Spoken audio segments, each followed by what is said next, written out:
Hi, how are we doing, guys? Welcome to the football show with my man Anuj. Hi guys, Hi, Anuj. Hi, Anuj. How are you, man? I'm good, Vipul. How are you doing? Good. I'm good. I'm good. Right. So let's start with the show. Let's start with some transfer news. How about this? Gareth Bale has re-signed for Tottenham on a year-long loan. So, what are your thoughts on that? I think Tottenham have been finally successful in replacing Gareth Bale, and they have done that with Gareth Bale. For past 7 years, they have been searching for that winger who would do wonders for them, and they got one in Min Son. I would say he's done really good. But on the other side, we have seen a lot of players keep changing season on season. Lucas Moura was one great potential player who could do that, but we haven't seen him play that often for Tottenham and even have that impact. Apart from a few games where he has been amazing, but apart from that, we haven't seen him being consistent with his performance. And Gareth Bale is a fan favorite. He knows the whole Tottenham culture. He knows the fans. He has been playing. He knows the way Tottenham play, and I think it's going to be a good signing. But I'm just a bit skeptical because he hasn't been playing that often in the past season because of his fallout with Zinedine Zidane, and also he's currently injured. He won't be available for the next 4 weeks, and he's almost 31, 32 years old now. So in terms of that, it might be a risky signing for Tottenham, considering the fact that they're paying a very big loan fee, plus his wages are on the high side, costing Tottenham around 20 million. So, Yeah, yeah. but once he's on the field, I think he'll make a difference for them. Okay. So next piece of news involves your club, Liverpool. Thiago Alcantara has signed for them. Yeah. Finally, We actually were looking into him, but we couldn't offer him Champions League, which was the major reason for him to turn down Arsenal. And yeah, Thiago Alcantara has signed for you, and you must be a very happy guy right now. I don't Yeah, think any signing in the past few seasons have made me this happy because most of the time Liverpool have been getting players who were on the verge of becoming world class, like Mane at Southampton, Salah at Roma, Van Dijk at Southampton. Like these were players with potential, but they had still not reached that level that we wanted them to see at. And Thiago is a player who has established himself playing for Barcelona, Bayern Munich, just winning the Champions League and being such a driving force for them. I think it's the signing that Liverpool needed to make sure they are ready to take the next step and challenge everyone. Since we saw other teams making themselves strong, Liverpool in the past season, 2 seasons, I'm not saying that they didn't have the quality, but they didn't make any signing, but still this team performed. But after winning the Premier League, I would say every team needs to add that X factor to their team, and I think Thiago is going to give us that. He does not provide a lot of goals and assists. If you check the facts, if like people who are into stats, if they see the stats last season in Bundesliga, Thiago had 3 goals and 0 assists. But everyone who follows them and has seen him play knows the contribution he does. So I think he's a very good driving force. He loves to attack, and he's going to be the player for us this season once he starts playing. yeah, great. Since we couldn't get Thiago, we moved on to this next player, whose name is Hatim Awa from Lyon.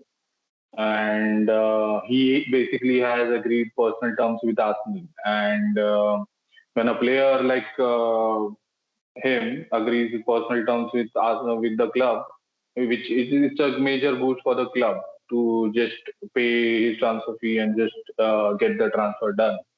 So, any thoughts on that? Uh, Like when I was considering the players that Liverpool could sign in case Thiago deal does not happen, because we were reading in the past that Bayern Munich are asking for a certain amount, Liverpool don't want to pay, and all of those things were going on. So another name that came into mind was Hasim Awa, because at 23 he has established himself as one of the best players in Lyon, as mentioned by their club president in a recent interview that he is their best player, and if you want to take him, you have to pay a certain amount, which I think Arsenal will pay because everyone was saying that Aubameyang signing the new deal was the missing piece of their puzzle, but I would still say Hasim Awar is that missing piece of the puzzle that they need, because in terms of midfield, Arsenal have a good midfield in terms of pressing, in terms of passing, but in terms of that creativity that we are looking for, I don't think Torreira, Xhaka, even Ceballos, I think Awa would be a step up uh, on Ceballos as well. Yeah, So Sabas is basically a deep line midfielder. He's the connection between the defense and the midfield. We want somebody who is the connection from the midfield to the strike force. yeah. That is what we are looking into Awa, and hopefully we can get it done by next week or the week coming after. Okay, so let's move on to the next piece of news. This came as a shock to me when it was announced 3 days back that UK is going into lockdown once again due to the coronavirus cases spiking in the country once again. And what does this do to the fans, who were, mind you, due to get back into the stadium, at least the home fans, by October? And this has pegged that decision back, and maybe they'll be able to get back into the stadium by November, December. So, what do you think? I think the fans not being in the stadium has been a massive miss, even for the clubs, because it's a major force of their revenue. And despite of the fact that we are watching on television at home in India, and still we miss the fans. So imagine what the players might be feeling, and what the local fans who attend matches week after week they might be feeling. But this has been the situation with COVID everywhere. Like people go into an unlock, they start roaming around freely, they don't follow some rules, and they're again forced into a lockdown. So I think the people of UK have to really act smart in this and make sure that the cases go down, because the government has been really supportive in terms of starting the matches. The Premier League has created a strong bubble for the players, making sure they're away from all of these, like not coming in contact with a lot of people, making sure they are safe. And I think the people need to act smart and follow all the rules to make sure that the rise does not happen. It goes on a downward trajectory, and we can see the fans back in the stadium. Okay. Yeah, we say that, but our country is even in a worse situation than them. Our situation, if I been in coma for 6 months and I would have just woken up and I went outside, I would have seen any difference. Apart from the fact like few people are wearing masks, but in terms of the crowd and everything, I think we're back to the old India. Yeah. It's really bad in India. Yes. So let's moving on to the next piece of news. Um, for me, he's the best player in the world, which is Lionel Messi. So Hands down. last season, yeah, he put in a after last season finished, he put in a transfer request and for the to the club, and he wanted to move, but there was some legal battle between the player and the club, and he decided to stay for one more year with Barcelona. So I have two questions for you. A, how is he going to perform this season? And B, how is he going to train with his teammates? He's going to go for free next season for sure. I don't know where his preferred destination is, only he knows. But then, what do you think of these two things? I think if you had seen in the past, it was a very good relationship between Barcelona and Messi. He was their club legend. He's the best player in the world. But the way things turned ugly in the past 2 3 seasons, I think it was shocking for the entire world to see how things started to unfold season after season. Managers getting sacked, massive loss in the Champions League against Roma, Liverpool, then Bayern Munich. I think was the final nail in the coffin for that relationship between Messi and the board. I think it has been building up for some time. Messi has been vocal about few things against the club president. They have not been signing the players that they want. They have been overspending. The club academy players are not being given good chances. They have a lot of good players coming up. Then they sign someone for around 100 million, and that kills the chance of those players. So there are a lot of things that were going wrong with Barcelona. I think uh, Messi tried to force his way out, which turned really ugly, and I don't think anyone wanted it to end like that. But knowing seeing Messi on the field and knowing that the type of professional player he is, I think is on field. I don't think this decision will have any difference. And after a few months, once the team starts playing together, I think they can put this whole thing in behind them and be the old Barcelona that they have been. Even in the match that I saw that they played against Girona, I could see him linking really well with Coutinho and the midfield. So I think in some time this thing will be buried in the past and Barcelona will be back to their old self. Okay, okay. Let's see. Only time will tell. Because these kind of things get really ugly, and it's not the same basically after these things happen.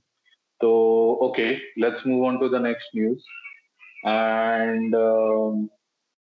what do you think of this piece of news? 2 weeks ago, Mason Greenwood and Phil Foden were involved in an incident when they were on international duty with England. So I am sure you know the details of the news. I won't get into much detail. I just need to know what you think about it. I think it was a really, really stupid thing that they did. Knowing the fact that it was their debut time for England, they just made their debut. They have established themselves very well into, I would say, Greenwood has already established himself in the starting 11, and Foden might do with the departure of David Silva. I think both of them are key for their team and could be a key for England as well. But what they did was really, really stupid on a personal level in terms of their whole family on one side and their professional career on the other side. I think this can push them back about 1 or 2 years in their international career. In terms of their league, I would say the managers will give them a piece of their mind, but try to put this thing behind them because they are really needed at their club and provide that quality.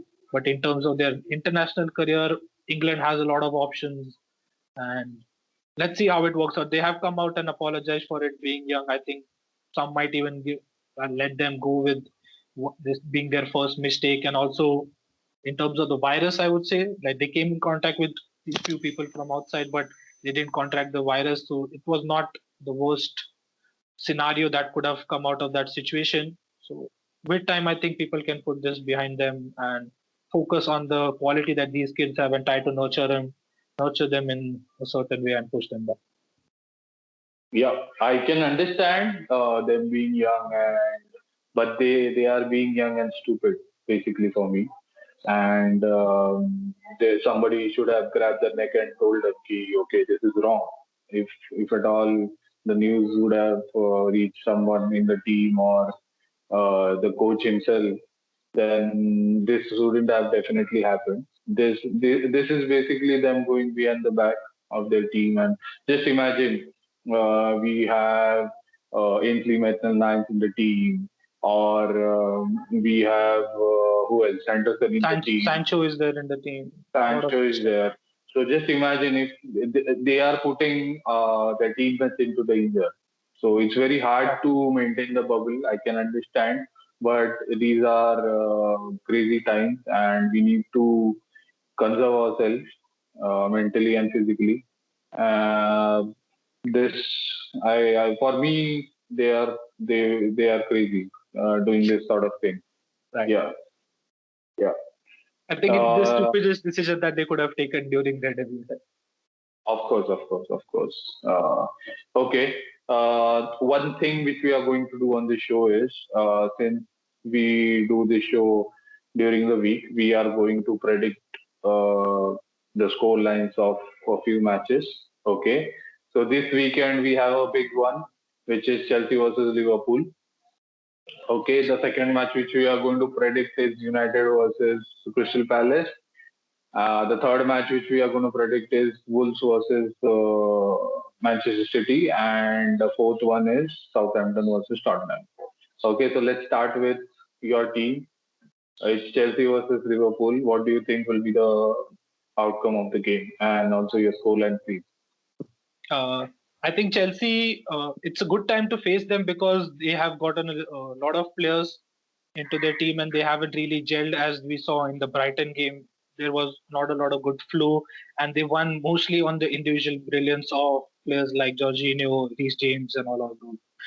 So I think it's a very, very good time for Liverpool to face them, since Liverpool have been playing with the same starting 11 for the past few seasons. So, and in terms of attack, even we saw against Leeds, Liverpool were there, but the defense has been conceding a lot of silly, silly goals. And having Timo Werner on the other side, I think it's going to be a good goal scoring game. But just to tell you, I never bet for a Liverpool win. I never predict a Liverpool win, because that's something Oh, that I have you? follow. That is something that I follow. Like initially, I wanted Liverpool win, Liverpool win, and then they used to lose. So what I started was I started to say that no, Liverpool won't win, and from that time, for the past 2 3 seasons, they have been winning. So just for Oh, that superstition that I believe in, I would definitely go for a Chelsea 3-1 win. But you know okay. what? You know where my heart is. Yeah, that's weird to hear. I think You're predicting everyone your has team. their own superstitions, and this is one of mine. Okay, That okay, okay. Let's move on. No, actually, my prediction for this game will be a 2-2 draw. Just because I think your defense has not been good lately. And also, Chelsea have got these players who can hurt any team in the Premier League, let alone be Liverpool. So it will be a good game, an entertaining game. Yeah, it will be a draw. So let's move on to the next game, which is this Manchester United versus Crystal Palace. Is it or nah? Yeah, it's at Old Trafford. Yeah. So for me, I'm going for a 2-1 United win, and my boy Zaha is going to score in this match. He's one of my one of my favorite players. So yeah, what do you think? What will be the uh, score? United haven't struggled any of those teams that are below them in the table from what we have seen. So I think it's going to be a comfortable win for them. With the addition of Van de Beek to their team, I think their midfield has become really strong. I think this also gives Bruno Fernandes more freedom ahead, since he knows Van de Beek is there with him to make those passes. And also, I think it creates a more freedom for Bruno Fernandes, and definitely a 2-0 comfortable victory. Even I would think Zaha can make the difference, but United defensively have been quite decent in Mm. terms of not conceding a lot of goals against these lower sides. I wouldn't say weaker sides, but lower sides again in terms of the table. So I think they can keep a clean sheet against Crystal Palace and get a 2-0 win. Okay. Let's move on to the next game, which is Wolves versus Manchester City. And if you remember, yeah, if you remember last season, Wolves beat Man City in both the home and away fixtures. So it's going to be an exciting game. So I predict a 1-1 draw, just because I think Man City is not ready for the season yet. That's why I'm going for a draw. And Wolves can hurt them. Wolves can hurt them big time. What do you think? So last season was pure Adama Traore masterclass in both the games. He was moving around Man City players like they weren't even there. This season, Bulls started really well in the first game, but in the Carabao Cup, I saw them not doing that well, because it wasn't their first team. So I don't think the bench has been able to get gel that well with the first team, and they lost at home to Stoke City. So taking that fact into consideration, I would also go for a draw, because Man City haven't. This is going to be their first game in the Premier League this season, and they've had a few COVID cases in terms of Mahrez and Laporte in the first week of September that the results came out. So taking all of those into consideration, I think it would be a draw. But I'm also like, my mind is telling me to go for a Wolves win, because I know Wolves will go full on against City, because they are not afraid of any team in the Premier League that we have seen. So Yeah. it can be a Wolves win, but I would say it would end as a draw, 1-1 draw is what I think. Okay, so you're going as the same score as mine. Okay. Okay. Let's move on to the next game, which is Southampton versus Tottenham. So, what do you think of this game? I think it could be a goalless draw. I think Tottenham weren't that great in their first Premier League game against Everton. Even in yesterday's Europa League qualification, I didn't see them produce a lot of quality in terms of opportunities, shots on target, and all of those. And Saints, even in the first match, hardly created any chance. So it could be a very boring 0-0 draw. But on the other hand, we know both teams have that quality in going forward and scoring goals. But so it can be the extreme. We can see a goal galore, or we can see a very boring nil-nil draw. So I would go for a nil-nil draw. Yeah, so I would also go for the same, just because I think it's an away game and Tottenham's coach is Jose Mourinho. There's something something common in between these two things. So yeah. So, and to be frank, if I was the coach and if my team morale was down, this would be a good away point to lift the morale of the team. So yeah. So that's it. Listen, thanks for coming, Anuj, onto the show. My pleasure, man. Uh, Thank you yeah, for inviting me. yeah, looking forward to do this show with you every week. So, and it was great time discussing all the transfer news and everything what we had on the show. Let's do this again and see you next week. Okay. Bye. Thank you so much. Man. Cheers. Bye. Cheers.